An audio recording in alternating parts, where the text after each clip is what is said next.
Hi, it's me, Ingrid P. And I've been tired all week, frustrated all week, and I didn't know what was going on.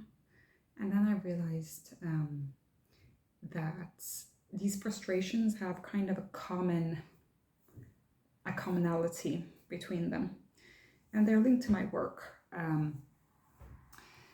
And I work as a medical resident in a GP clinic. I am working as a residency of 5 years to become a specialist in general practice, which, makes no sense for most people. But in most countries around the world, being a general, or at least, in Europe and in the United States, being a general practice doctor means that you have to do a specialty in general practice. In a lot of places, the residency is shorter, but for me, the residency is 5 years, regardless of specialty. So I've done 2 years now, and I'll be doing 3 more years, I guess. At the end of my residency, I send in all of the papers, like showing all the courses I've done and all of the placements I've done in different clinics. And I send this to an external, like an organization called Socialstyrelsen in Sweden. Social Styrelse is like the leadership. So it's like they organize the social system. So I send all those papers to these people who are there, and then they decide if I get the diploma of becoming a specialist in general practice or if I need to complete with certain other things. Now, my residency program is structured by goals and not by actual like rules of how long I need to do certain placements or how much of this I need to do, or strict. There isn't a strict rule. It's more like just guidelines, like, well, you should be able to treat older patients, you should be able to treat younger patients, you should be able to deal with medications, or you should be able to understand the ethics behind patient contact, or you need to be able to do preventative work and end of life work, and need to be able to do emergency situations and non-emergency situations. But it doesn't say like you need to be at this placement a certain amount of months. Now, so different regions and different hospitals, different healthcare clinics will have a certain way of doing things that you mostly follow, but you're supposed to, as a resident, kind of make your own program.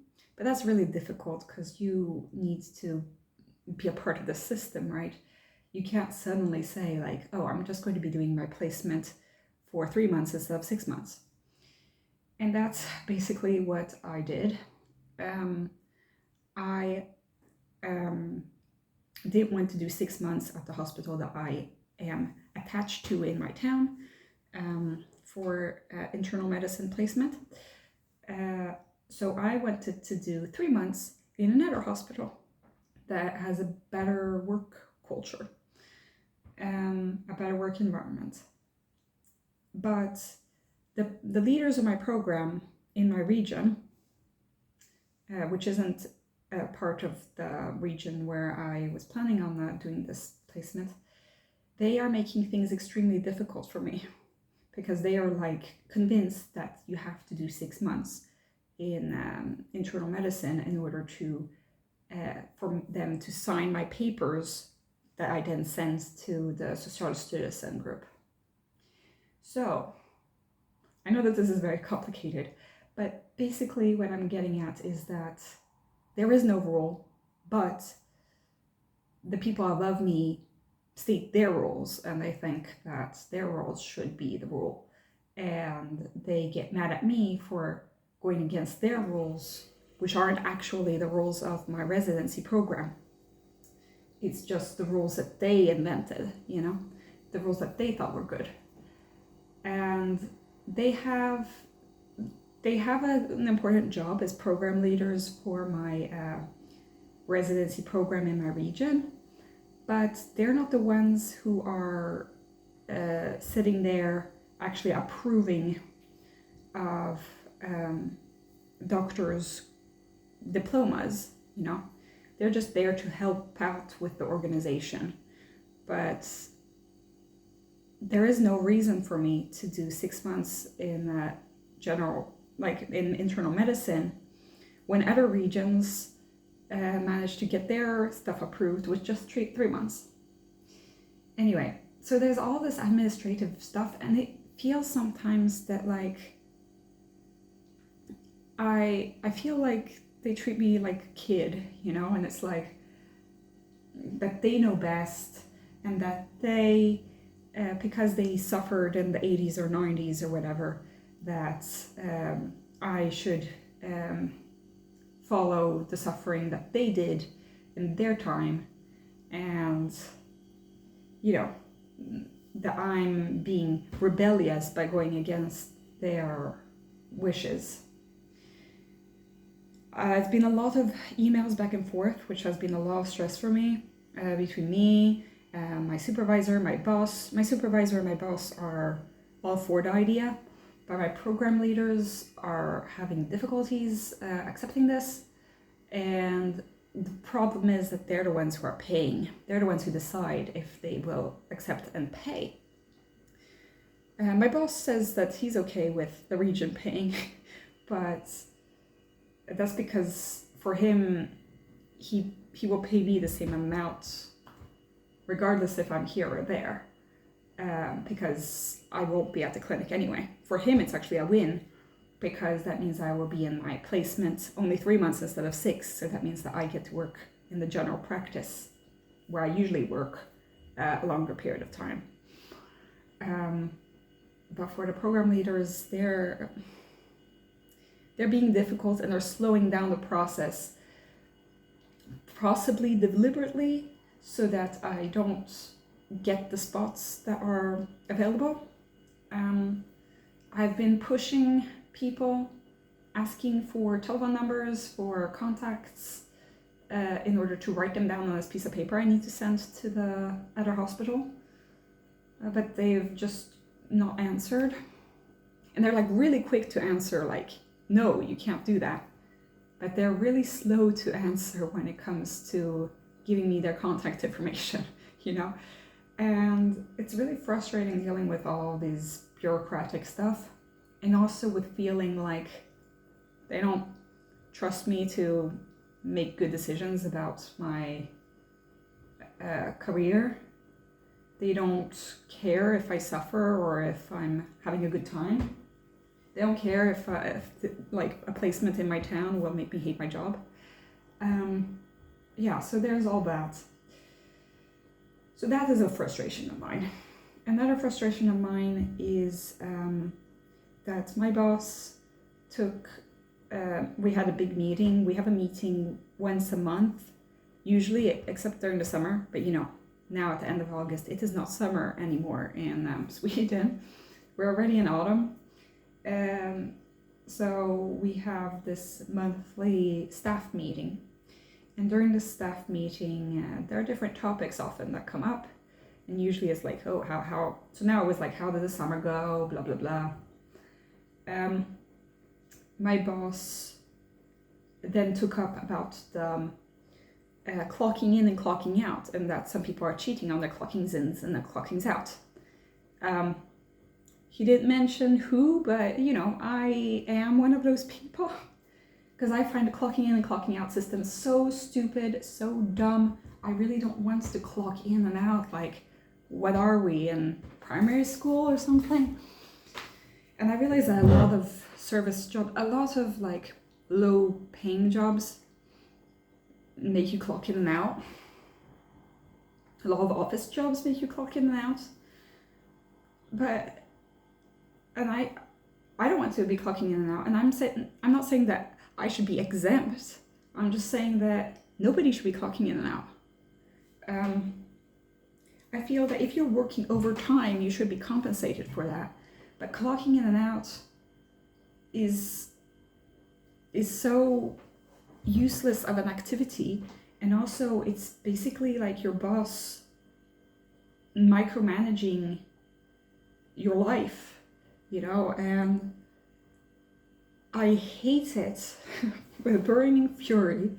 Okay, I tone it down, I do the clocking in and the clocking out, but because of my burnout that I had last year, in the space of 18 months that have gone since the beginning of my burnout and now, I have accumulated minus 45 hours on my account. And that's because there was a time where I was, I was working part-time, but also I come to work late, and I'm not missing anything by coming to work late, My first patient is maybe a telephone call at 8:15 and not at 8. And I managed to do all my work between 8:15 and 4:45, So I'm clocking in late and I'm clocking out early, and doing that over a year's time means that I get 45 hours minus.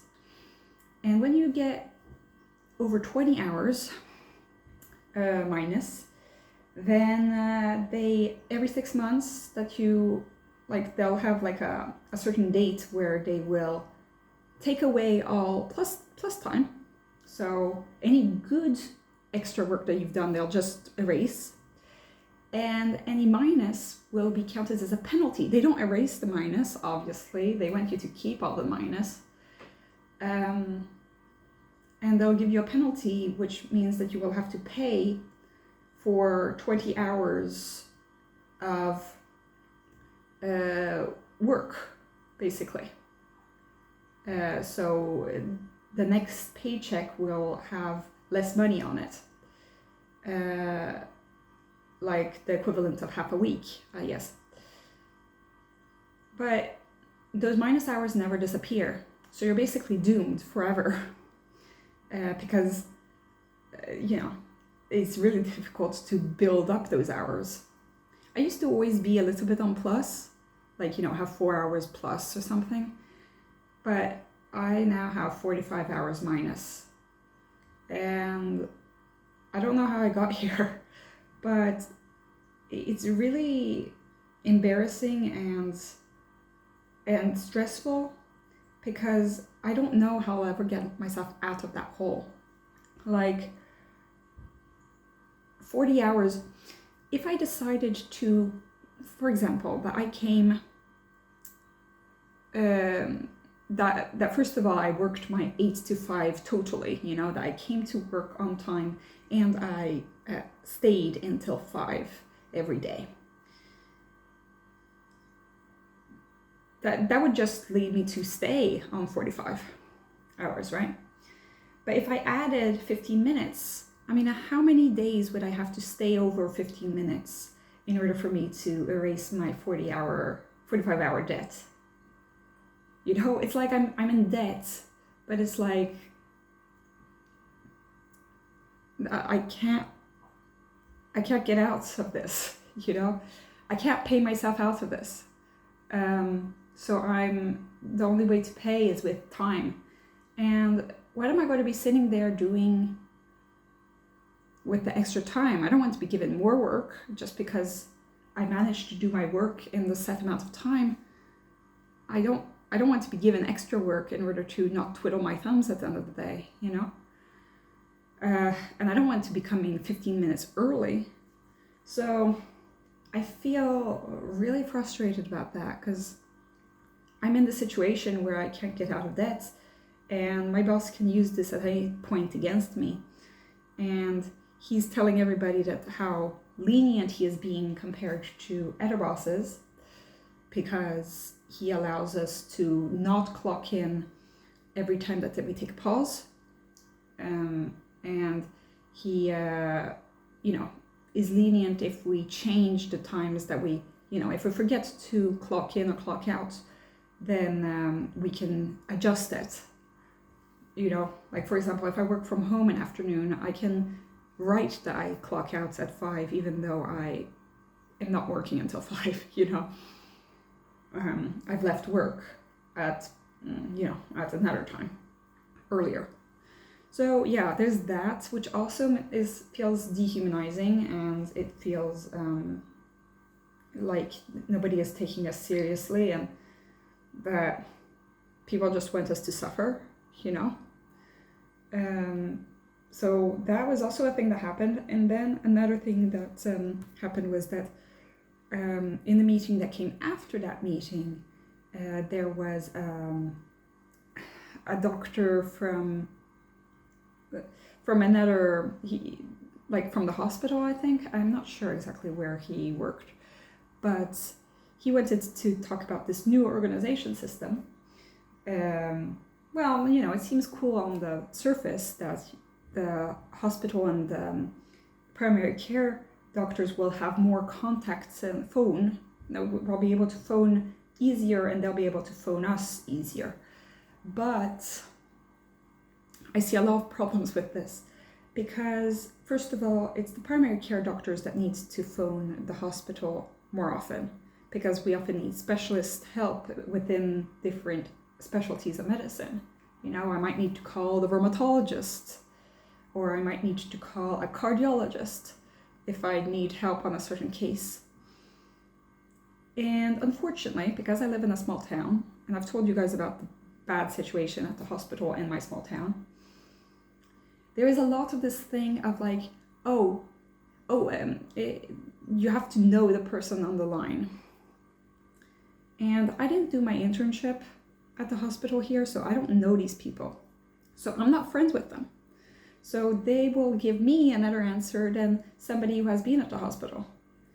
They will give like a nicer answer to the people that they have worked with as opposed to me, which, makes sense, but it does feel discouraging. And it also feels like that they're pretty much really angry, bitter people in general, unless you know them.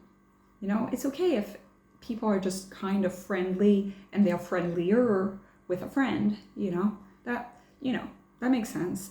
But if you're just going to be a really bitter person on the line and then only be slightly nice when you're talking to a friend, then it's like, it doesn't encourage me to call the hospital.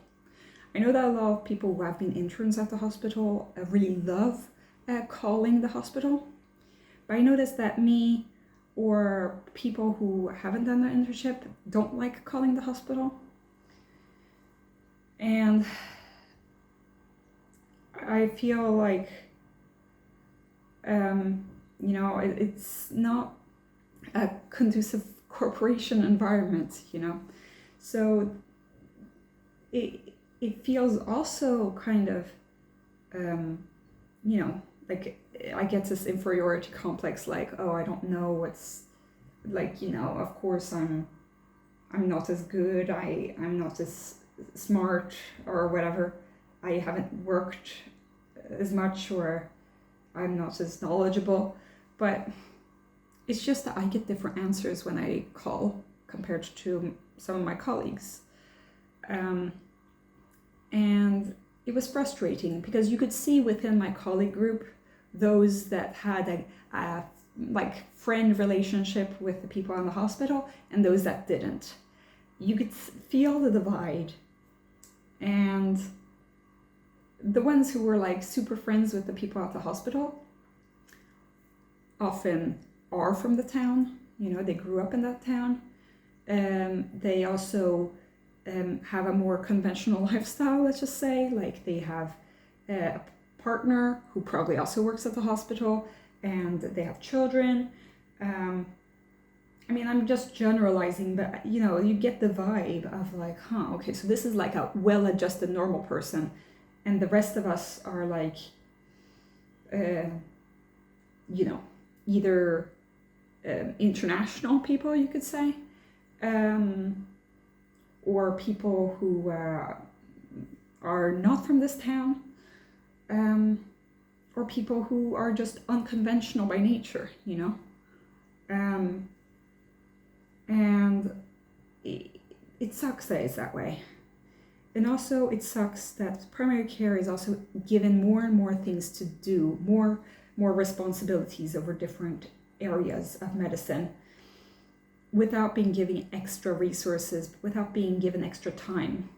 So sure, we'd be happy to talk to the specialists at the hospital about our patients, but that would mean that we would have to open a new phone line, or that we would have to take in a bunch of telephone calls. And it's not like, I mean, at the hospital they usually have somebody who's given the role of like the consultant. So that will be their work for the day. They'll be consultant, and maybe they'll be doing something else as well. You know, they might not just be sitting there waiting for a phone call. They'll be given maybe a ward to take care of, and they'll be a consultant at the same time during a day. But that's part of their job description. It's not part of our job description as a general practice doctor to be called by the hospital. But everybody's like, yes, of course, we want more cooperation between primary care and the hospitals. But it's actually giving us just more work. It's not like we can have our telephone lines open for people all the time. And I mean, when we call the hospital,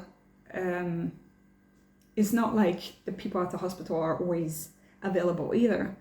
Like, I'll call and they'll be like, oh, I have a patient, I'll call you in a half hour. It's like, well, in a half hour, I also have a patient, you know?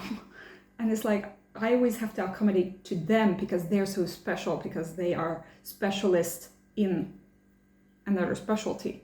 I mean, you know, maybe the person I'm calling is a resident in internal medicine or whatever, but they are higher up than me apparently, because they're a resident in internal medicine and I'm just a resident in primary care. But we're on the same level. I mean, we're both residents, you know. We've both done the same amount of years of study to get here. And you know, so general practice does not have a lot of status. It does not have a lot of time. It does not have any resources. They keep giving us more heavy patients with like many different diseases at the same time, you know. And the older doctors will be like, oh, you know, medicine has always been hard, you know, but then medicine has become harder throughout the years because people are getting older and they're surviving different diseases. And so we've got, you know, nowadays people can have not just one heart attack or 2 heart attacks. They could have had 3 heart attacks in their life, and a stroke, and heart failure, and have had breast cancer, and have had kidney cancer, you know, and they have a COPD, and, you know, they have diabetes. And so all of that together makes for, you know, you need to spend a lot of time and energy on this person. A lot of resources must be spent on this person. And juggling that with all the other patients that are on your table is quite a lot. And so, you know, in medicine, there is the system so that you delegate different tasks to different specialties. But yeah, so primary care often gets the short end of the stick because they're just like, oh, you know the patient's best. You're the patient's you're the patient's doctor, the one doctor, you know, that's keeping all the threads together. And sure, we're maybe the best place to do that. But at the same time, you can't put all of the stuff onto us, because sometimes we need specialist help, you know. Sometimes we aren't the best person to deal with a certain issue. more and more I see that certain things that specialist care used to take care of, they give it to the primary care. So I now have a lot of menopause patients who are having menopause problems. And I'm not used to that. And the worst of all is that my supervisor isn't used to this. So she doesn't have any good tips for me to give. And the patients come like expecting me to know about these things. And I know, in general terms, but I don't know like how often you have to follow up this, how often, what is the best product out of the, maybe 50 products that are out on the market, which one is the best.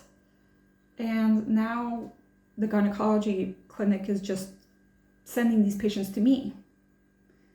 And like if they send the patients to me, then I can't send the patients back, and I'm sitting there like not understanding what to do. And I don't want to get things wrong either. So I'm reading a lot about it and trying to learn. But I feel like, they're leaving me alone in this shit when they could have done this so much more effectively in their clinic. Because I need to know so much. I mean, I know so little about so much. And that's kind of the point of the general practice doctor, I guess. But I feel stupid, whatever I'm doing. And I feel not enough in many, many situations. And it's really stressful, there's this kind of, there's this term of ethical stress where what the best for a person, what the best situation would be ethically, what the best patient, what the best patient care would be ideally, but that you can't live up to that standard that you have for that. So you have to, because of lack of resources, knowledge, or because of a lack of time, then you have to do something that doesn't feel right, and that builds up an ethical stress. They talked a lot about ethical stress during COVID because, a lot of places did not feel like they had enough resources for COVID, and people in the hospitals had to decide like who would live and who would die, basically, because they could not manage to have all these people live. There wasn't the capacity for the amount of care that was needed. And I feel like that on a lesser extent, obviously, in my practice, that is like, I have so much on my plate, like I have so much to do, and then I can't give my patients the best care because there is a lack of things.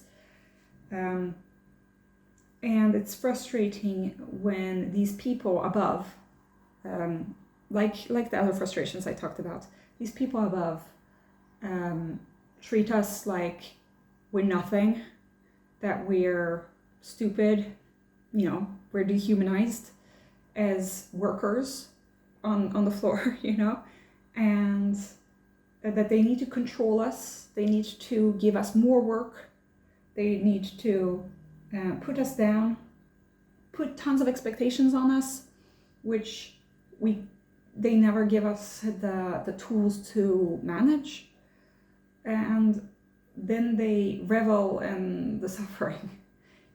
I don't want to be dramatic, but that's kind of the feeling that I get in this world where work is like such a hellscape, and everything. And I know that this isn't only healthcare. I know that this is a lot of the working world is about this. But I feel like these 3 examples of things that happened this week kind of reflect how the workplace is an oppressive system, I have a good workplace, I have a good work environment compared to a lot of people, but I feel like I don't want to be complacent and say that, oh, because I have it good, I shouldn't complain.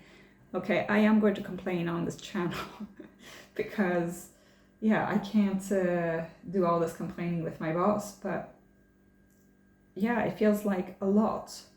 And it feels like it's overwhelming and frustrating. So, yeah, that's all I had to say for today. Have a great day. Bye.